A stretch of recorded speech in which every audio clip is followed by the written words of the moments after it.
Hello everyone. तो last lecture में हम लोग देख रहे थे कॉलिगेटिव प्रॉपर्टीज। तो सबको को पता है चार कॉलिगेटिव प्रॉपर्टीज होते हैं। पहला होता है relative lowering of vapour pressure, second होता है elevation in boiling point, third होता है डिप्रेशन इन फ्रीजिंग पॉइंट और फोर्थ होता है ऑस्मोसिस एंड ऑस्मोटिक प्रेशर। तो ये दोनों हम लोग पहले कंप्लीट कर चुके हैं। आज हम लोग देखते हैं क्या, आज हम लोग देखते हैं डिप्रेशन इन फ्रीजिंग पॉइंट। ठीक है, तो सबसे पहले जानने का बात है कि what is freezing point. Freezing point क्या होता है? फ्रीजिंग पॉइंट हम लोग उस टेम्परेचर को बोलते हैं, temperature at which vapour pressure of liquid is in equilibrium. ये वर्ड बहुत ही इंपॉर्टेंट है, equilibrium with vapour pressure of solid. बहुत ही आसान है। ये तो हो गया टेक्निकल वर्ड्स में। चलिए हमको इसको समझाते हैं कि क्या ये बोल क्या रहा है। ये बोल रहा है vapour pressure of liquid equilibrium में है वेपर प्रेशर ऑफ सॉलिड का। ठीक है, इतना सही बोल रहा है। अभी भी थोड़ा सा ही टेक्निकल है। चलिए इसको और इसको हम लोग अनटेक्निकल वे में बोलते हैं। वेपर प्रेशर ऑफ सॉलिड क्या होता है? वेपर प्रेशर ऑफ सॉलिड सबको ही जानते हैं कि लो होता है। ठीक है, अगर इसको इसका इक्विलिब्रियम में लाना है तो वेपर प्रेशर ऑफ लिक्विड को भी क्या होना होगा, इसको भी लो होना पड़ेगा। ये वेपर प्रेशर ऑफ लिक्विड, कोई भी लिक्विड फॉर एग्जांपल हम ले लेते हैं वाटर का। ठीक है, वाटर कितना तक हो सकता है? माइनस में भी जा सकता है, -डिग्री सेंटीग्रेड में भी, लेकिन हम लोग लेते हैं जीरो का ही लेते हैं। चलिए जीरो, क्योंकि जीरो पे वाटर आइस में कन्वर्ट हो जाता है। ठीक है, 0 डिग्री सेंटीग्रेड पे। तो हम लोग ऐसा भी कह सकते हैं कि एट अ पॉइंट, जिस पॉइंट पर वाटर आइस में कन्वर्ट होना शुरू हो जाए, उस पॉइंट को हम लोग क्या बोल सकते हैं? Freezing point. ठीक है, अब देखते हैं कि रॉल्ट लॉ क्या होता है। रॉल्ट लॉ सबको तो जानते हैं क्या होता है। रॉल्ट लॉ बताता है क्या? इनएबिलिटी बताता है। किस चीज का भाई इनएबिलिटी बता दिया? वो इनएबिलिटी रॉल्ट सर बता दिए, इनएबिलिटी ऑफ अ सब्सटेंस, क्या करने का? सब्सटेंस का, to readily evaporate into gas. ठीक है, कोई भी सब्सटेंस जो गैस में इवापोरेट नहीं कर पाता है, उसको रॉल्ट लॉ ने कहा है, वही समझाया है वही। ठीक है, ये रॉल्ट लॉ में क्या हम लोग डालेंगे? कोई भी रॉल्ट लॉ में सॉल्यूट डालेंगे, कोई भी सॉल्वेंट में हम लोग सॉल्यूट डालेंगे, और रॉल्ट लॉ वाला केस में हम लोग डालेंगे नॉन वोलेटाइल वाला। नॉन वोलेटाइल का एग्जाम्पल क्या क्या होता है इसका? जैसे कि शुगर हुआ, सॉल्ट हुआ, बहुत कुछ हुआ। एग्जाम्पल शुगर और सॉल्ट रहता है। अच्छा, जैसे कि वोलेटाइल है, तो वोलेटाइल सॉल्यूट का एग्जाम्पल क्या क्या होता है?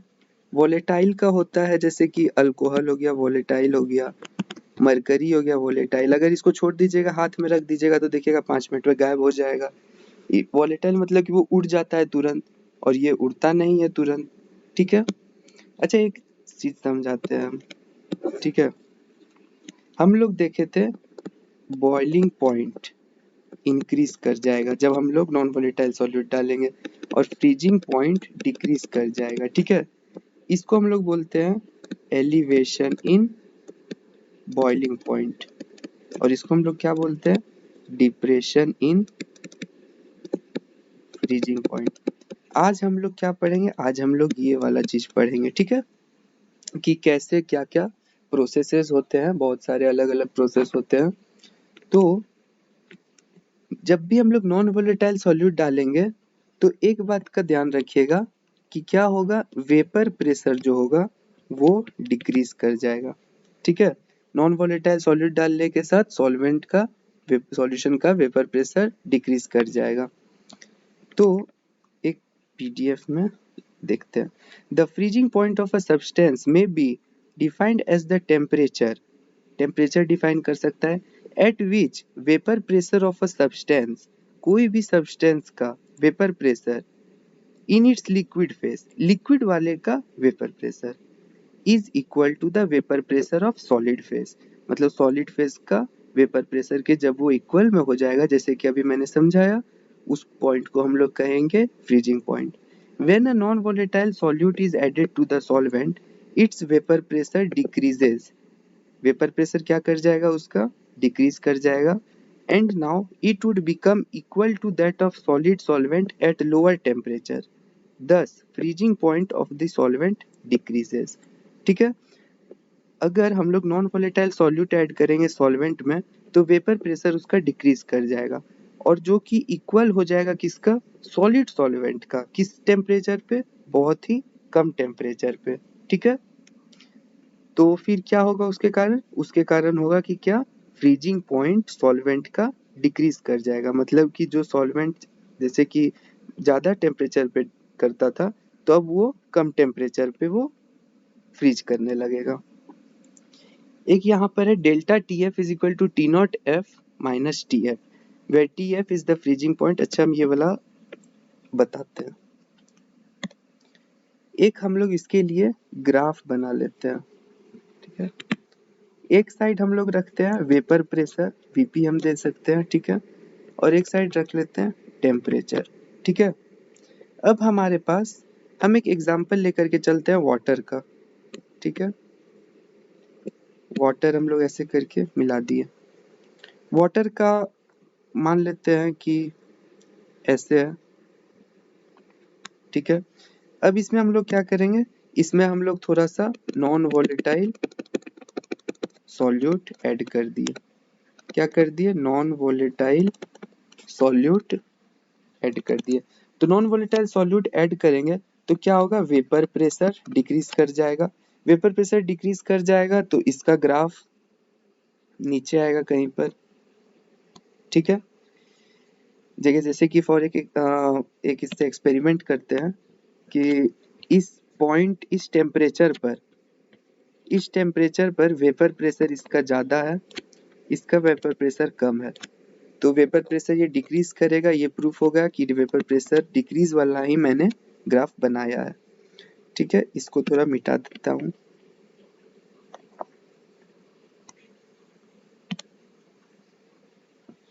ठीक है,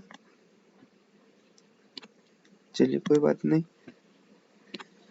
अब हम लोग बनाएंगे किसका, एक हम लोग बनाते हैं, ये वाला हमारा है वाटर का, ये वाला है हमारा नॉन वोलेटाइल सॉल्यूट, जब हम लोगों ने वाटर में ऐड किया तो when added to the water, तो इसको हम लोग क्या बोल सकते हैं, इसको हम लोग सॉल्यूशन भी बोल सकते हैं। ठीक है, इसको हम लोग क्या बोलेंगे, इसको बोलेंगे सॉल्वेंट, और ये कौन सा सॉल्वेंट है, ये लिक्विड सॉल्वेंट है। ठीक है, अब हम लोग बनाते हैं सॉलिड सॉल्वेंट का। सॉलिड सॉल्वेंट का क्या होगा, वेपर प्रेशर लिक्विड सॉल्वेंट से बहुत ही ज्यादा होगा, तो हम लोग ऐसे करके ग्राफ एक बना सकते हैं इसका। ये क्या चीज का हो गया, ये हो गया फ्रोजन सॉल्वेंट का, या इसको हम लोग बोल सकते हैं सॉलिड सॉल्वेंट का। वो रैपिडली इंक्रीज कर जाता है टेम्परेचर बढ़ने पर।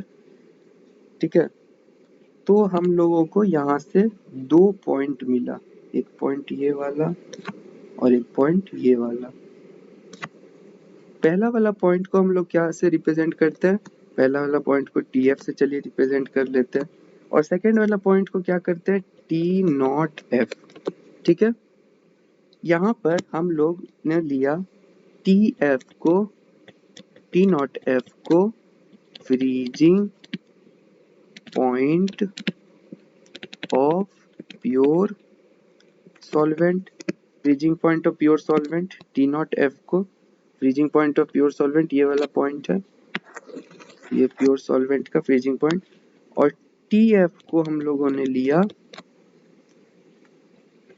Freezing point when non volatile solute is added। Okay, T not F को हम लोगों ने ये वाला पॉइंट को लिया है जब नॉन वोलेटाइल सॉल्यूट ऐड हुआ, जिस सॉल्यूशन भी जिसको बोलते हैं वो वाले को। तब फिर हम लोग देख पा रहे हैं कि ये दोनों के बीच में कुछ डिफरेंसेस आ गया है, तो इसको हम लोग कह सकते हैं क्या, डेल्टा टी एफ। ठीक है, तो देखिए, तो हम लोग ऐसे डेल्टा टी एफ को लिख सकते हैं, कोई गलत तो हम नहीं लिख रहे। T not F minus T F ऐसे लिख सकते हैं। ये एक्सिस है, मान लीजिए यहाँ पर का पॉइंट है 4, यहाँ पर का पॉइंट है 1। अगर हमको दोनों के बीच में कितना पॉइंट का गैप है वो निकालना है, तो हम लोग क्या करेंगे, 4 माइनस 1 करेंगे, 2 3 4। ठीक है, मतलब कि 3 बचा, 4 माइनस 1 इज इक्वल टू 3। ऐसा कर सकते हैं हम लोग, तब डेल्टा टी एफ निकल जाएगा। तो हमको लगता है ये वाला हमारा सही है। तो डेल्टा टी एफ को हम लोग क्या बोलेंगे, डेल्टा टी एफ को हम लोग बोलेंगे, यही कांस्टेंट है, डिप्रेशन इन फ्रीजिंग पॉइंट का। ठीक है, ये वाला डेल्टा टी एफ है हम लोग का डिप्रेशन इन फ्रीजिंग पॉइंट का कांस्टेंट। चलिए इसमें देख लेते हैं, T naught T delta T F is equal to T not F minus T F, where T not F is the freezing point of pure solvent, pure solvent का।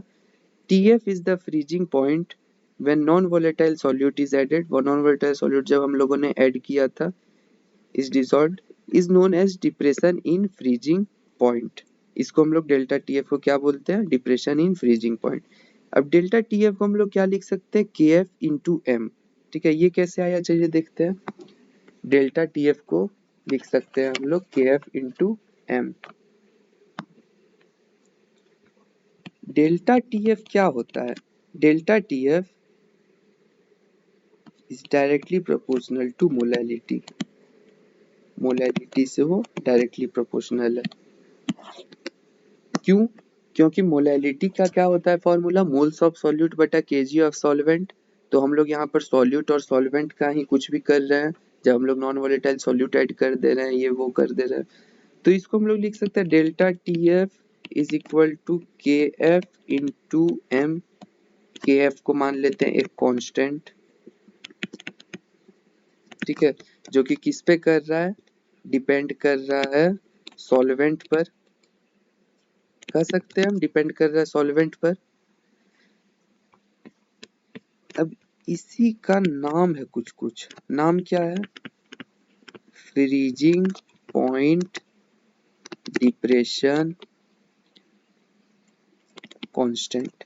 इतना बड़ा नाम आ जाएगा तो मत कोई सोचना कि बहुत ही ये हार्ड चीज आ गया है, ये बहुत ही आसान चीज है। केएफ को ही हम लोग बोलते हैं फ्रीजिंग पॉइंट डिप्रेशन कांस्टेंट।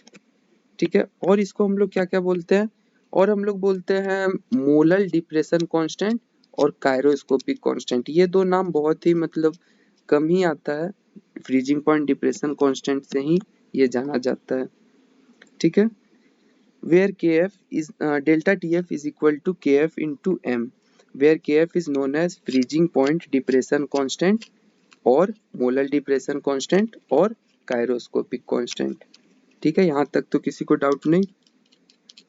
अब हम लोग नेक्स्ट क्या देखते हैं, next calculation of molar mass of solute. Delta T F is equal to K F into M, K F is equal to W B by M B into 1000 by W A, और M B को हम लोग लिख सकते हैं से K F into W B into 1000 by delta T F into W A. चलिए इसको डिराइव करते हैं, ये वाला डेरिवेशन बहुत ही इंपॉर्टेंट है इसके लिए,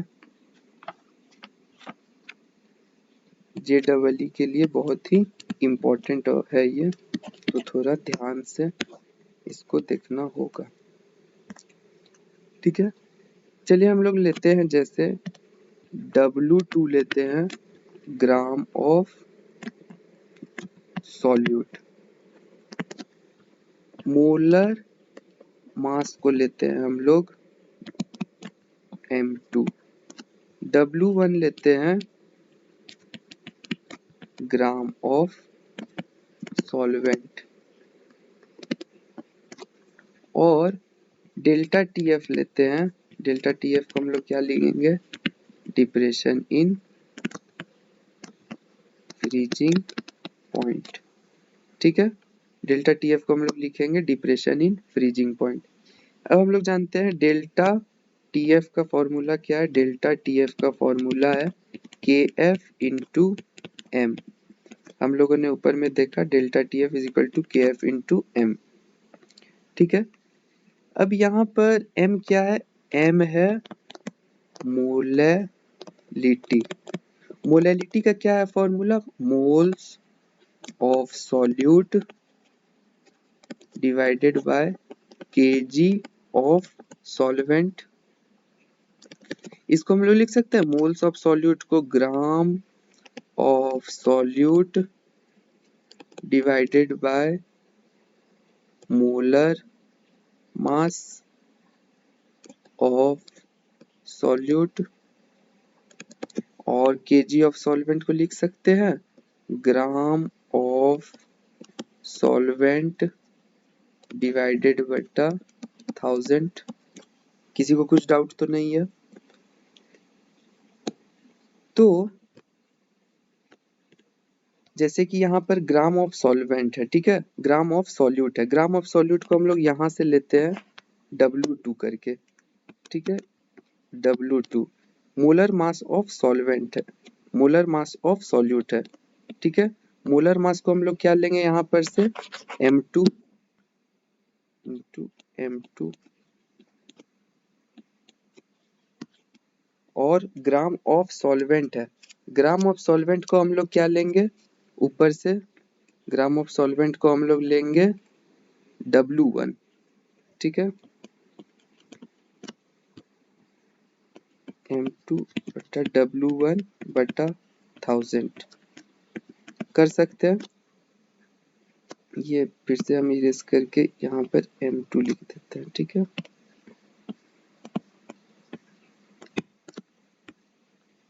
इसको हम लोग यहाँ ऐसे लिख सकते हैं। उसके बाद फिर ये वाले सेटअप को हम लोग यहाँ पर पुट करते हैं। ठीक है, तो डेल्टा TF हो जाएगा KF इंटू W2 बटा M2 बटा W1 बटा 1000।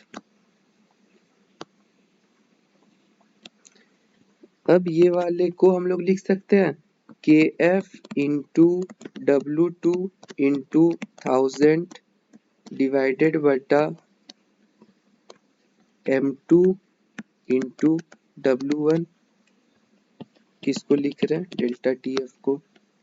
अब उसके बाद फिर M2 को हम लोग लिख सकते हैं KF into W2 into 1000 divided बटा डेल्टा TF इंटू W1। ये M2 क्या था, ये था मोलर मास ऑफ सॉल्यूट। तो डेरिवेशन बोर्ड्स के लिए बहुत ही इंपॉर्टेंट है, बट ये वाला फॉर्मूला JEE के लिए बहुत ही इंपॉर्टेंट है, और ये वाला से डायरेक्ट क्वेश्चंस भी आए हैं बहुत बार, प्रीवियस ईयर्स में हम लोग देखे हैं। नेक्स्ट एक और फॉर्मूला है, उसका डेरिवेशन उतना जरूरी नहीं है, जिसको हम लोग बोलते हैं KF, जिसको हम लोग बोलते हैं KF is equal to R T naught F का होल स्क्वायर इंटू M बटा 1000 into delta H fusion. KF is equal to R T naught F का होल स्क्वायर इंटू M बटा 1000 इंटू डेल्टा H फ्यूजन। ठीक है, यहाँ पर सबसे पहले हम लोग देखेंगे कि R क्या होता है। R तो सबको को पता है, यूनिवर्सल गैस कांस्टेंट होता है। ठीक है, इसको हम लोग लेते हैं 8.314 J पर मोल केल्विन, या हम लोग लेते हैं 2 कैलोरी 2 मिटा के लिए फिर से लिख देते हैं 2 कैलोरी पर मोल केल्विन। ठीक है, अब यहाँ पर हम लोग डेल्टा टी नॉट एफ को लिखते हैं freezing point of your solvent. ठीक है, डेल्टा टी नॉट एफ को हम लोग लिख दिया freezing point of your solvent. M क्या है, एम है molar mass of solvent. Delta H fusion क्या है, डेल्टा एच फ्यूजन है एंथैल्पी ऑफ फ्यूजन। ठीक है, इसका मतलब क्या होता है, जब 1 मोल सॉलिड और लिक्विड इक्विलिब्रियम में हो, ये साइन क्या चीज का है, इक्विलिब्रियम में हो, उसको हम लोग बोलते हैं डेल्टा एच फ्यूजन। ठीक है, और चलिए इस पर आते हैं, delta T F T not F into K F into M, K F in W B by M B into 1000 by W A, और एम बी को हम लोग लिख सकते हैं K F dot W B into 1000 by T naught delta T F into W A. ये वाला हम लोगों ने यहाँ पर से देखा के एफ इंटू ये वाला मोलर मास ऑफ सॉल्यूट का बहुत ही इंपॉर्टेंट फॉर्मूला है जो कि JEE में आ चुका है। वेयर के F is the molar depression constant और कायरोस्कोपिक कांस्टेंट देख लिया हम लोगों ने, के एफ का यूनिट भी देख लिया हम लोगों ने। इथिलीन, ये एक एग्जांपल है, इसको पढ़ लेते हैं। Ethylene glycol is usually added to water in the radiator to lower its freezing point. Freezing point को लोअर करने के लिए वाटर डाला जाता है रेडिएटर में, कार का या फिर बहुत कुछ का हम लोग डालते हैं, जिसको हम लोग बोलते हैं antifreeze solution. The values of Kf and Kb, which depend upon the nature of solvent, can be ascertained from the following relation। ये भी एक रिलेशन है, Kb is equal to MAR T not B का square बटा delta HB, और Kf का होता है MAR T नॉट F का होल स्क्वायर बटा delta HF। T not B को हम लोग बोलते हैं boiling point of solvent, T naught F को बोलते हैं freezing point of solvent, delta HF को बोलते हैं मोलर एंथैल्पी ऑफ फ्यूजन, और डेल्टा H को बोलते हैं मोलर एंथैल्पी ऑफ वेपोराइजेशन। ये वाला फॉर्मूला याद करने का, इसका डेरिवेशन ना ही बोर्ड्स में जरूरत है ना ही बेंस में जरूरत है, JEE में। ये वाला ग्राफ हम लोगों ने देख लिया ऊपर में। ठीक है, और ये वाला बहुत ही इंपॉर्टेंट है सब कोई को, ये वाला फिर से एक बार रिवीजन कर देते हैं। पहला वाला ग्राफ है फ्रोजन सॉल्वेंट का, सेकेंड वाला है लाइन वाटर का, थर्ड वाला है नॉन वोलेटाइल का, ये वाला हम लोग का दो गो बीच का गैप निकला अगर हम लोग फ्रोजन सॉल्वेंट का लाइन दिए तो, उसी को हम लोग बोलते हैं डिप्रेशन इन फ्रीजिंग पॉइंट। आज के लिए बस इतना ही, अब मिलेंगे next day, till then thank you.